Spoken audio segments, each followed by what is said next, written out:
제1장 빨리 가는 것보다 바르게 가는 것이 중요하다. 며칠 전 잊지 못할 어느 화창한 오후였습니다.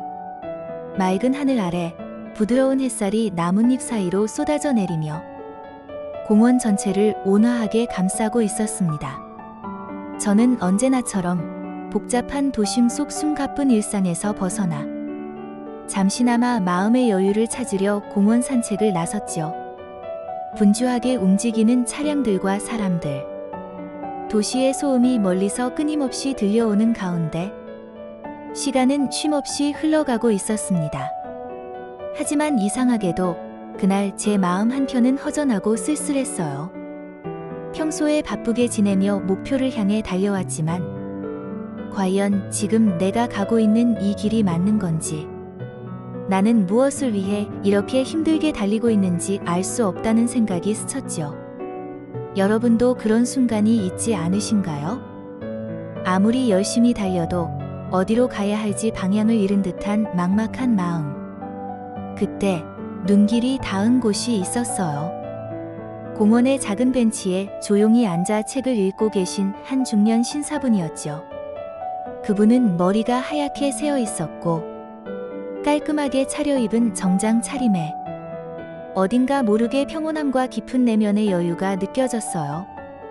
그분의 눈빛은 소란스러운 세상과는 한 발 떨어져 자기만의 시간을 천천히 음미하며 살아가는 듯했어요.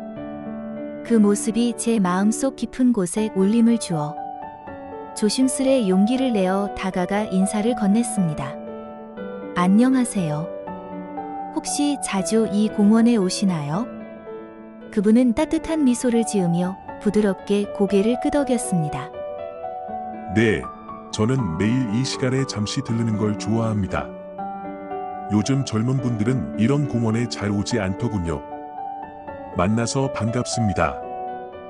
그 한마디에 제 마음도 조금씩 열리기 시작했어요. 우리는 그렇게 자연스레 대화를 나누기 시작했습니다. 중년 신사분은 회사에서 30년 넘게 묵묵히 일하셨고 최근에 정년퇴직을 맞이하셨다고 하셨어요. 그는 젊을 적부터 늘 바쁘고 쫓기듯 일해왔고 어쩌면 평생을 그런 속도로 살아왔다고 말씀하셨어요. 하지만 퇴직 후 그제야 느끼셨답니다. 하루를 나답게 살아가는 기쁨을 처음으로 경험하게 되었다고요. 젊었을 때는 시간이란 게 늘 부족했습니다. 아침부터 밤까지 쉬지 않고 달리기만 했죠. 그게 인생을 잘 사는 길이라 믿었거든요. 하지만 지금 돌이켜보면 그 속도만 쫓는 삶이 과연 내가 진정 원하는 것이었나 하는 의문이 들었지요. 그분의 말 한마디 한마디가 제 가슴 깊이 파고들었습니다. 조용한 침묵이 잠시 흐른 후 그는 눈을 들어 공원 한가운데 자리 잡은 잔잔한 연못을 가리키셨어요. 저기 저 연못 보이시나요? 사실 은퇴하기 전까지는 한 번도 와본 적이 없었어요. 집에서 걸어서 15분도 안 걸리는 가까운 거리임에도 말이죠.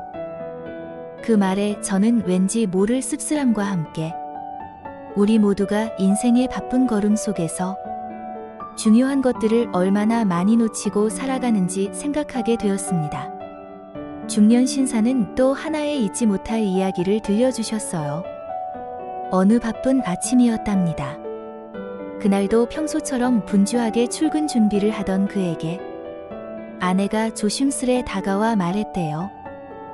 여보, 오늘 아침엔 같이 식사할 수 없을까? 내가 당신 좋아하는 된장국이랑 봄나물 준비했어요. 하지만 그는 이미 바쁜 일과 머릿속 회의 스케줄로 가득 찬 상태였어요.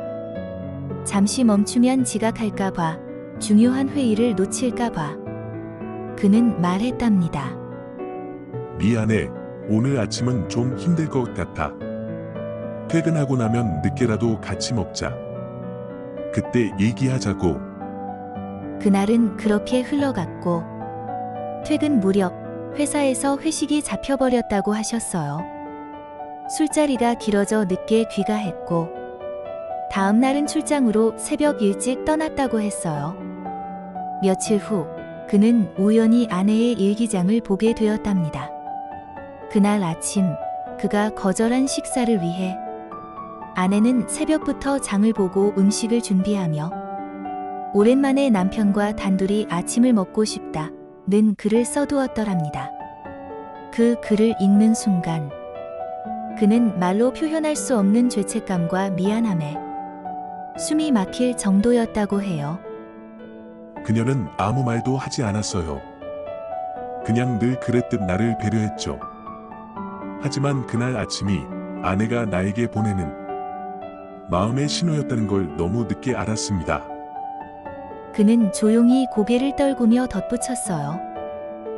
그 작은 아침 식사를 함께 했더라면 그녀의 마음이 그토록 외롭지 않았을 텐데. 그 말은 제 마음 깊은 곳을 울렸습니다. 잠시 후 그는 천천히 일어서며 이렇게 덧붙였습니다. 젊은 날엔 빨리 가는 것이 성공이고 행복이라 믿었어요. 하지만 이제는 알겠어요. 천천히 걸으며 멈춰서서 그 길목에서만 볼 수 있는 소중한 것들이 얼마나 많은지 지금이라도 깨닫게 되어 정말 다행이라고 생각해요. 그의 그 말이 제 마음속 깊이 스며들었습니다. 그분이 떠난 후 저는 그 벤치에 혼자 남아 조용히 그가 앉았던 자리에 앉아 보았습니다. 그곳에서 바라본 세상은 전과는 사뭇 다르게 느껴졌어요. 더 따뜻하고 더 여유로우며 무엇보다도 지금 이 순간이라는 시간이 얼마나 소중한지 온몸으로 느낄 수 있었죠. 부처님께서는 말씀하셨습니다. 빨리 가는 것보다 바르게 가는 것이 중요하다. 삶이란 결국 속도가 아니라 방향이라고 했던 그 말처럼 지금 내가 달리고 있는 길이 과연 내가 원하는 길인지 잠시 멈춰서서 돌아보는 것, 그것이야말로 인생의 진정한 지혜가 아닐까요?